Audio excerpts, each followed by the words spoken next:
கடலுக்குள்ள புதைஞ்ச கோடிக்கணக்கான புதையல் சான்ஜோஸ். சும்மா இல்லைங்க, இது கிட்டத்தட்ட 300 வருஷத்துக்கு முன்னாடி நடந்த நிஜமான கதை. அப்போ ஸ்பெயின் நாட்டுக்காரங்க தான் உலகத்துல நிறைய இடத்தை பிடிச்சு ஆண்டாங்க. அவங்க என்ன பண்ணுவாங்கன்னா, தென் அமெரிக்கால இருந்து கொள்ளையடிச்ச கோல்ட், வெள்ளின்னு எல்லாத்தையும் ஒரு கப்பல்ல போட்டு ஸ்பெயினுக்கு தூக்கிட்டு போவாங்க.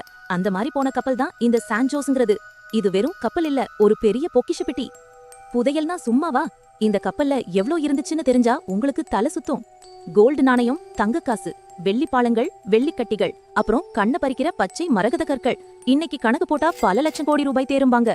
அதனாலதான் இத கடல்ல இருக்கிற புதையல்கள்லயே பெரிய ஹிட் இந்த கப்பல் தான்னு சொல்லுவாங்க.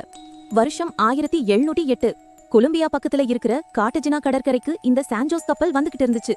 அப்போ நம்ம பிரிட்டிஷ் ஆட்கள் படைகளோட வந்து இத வழிமறிச்சிட்டாங்க.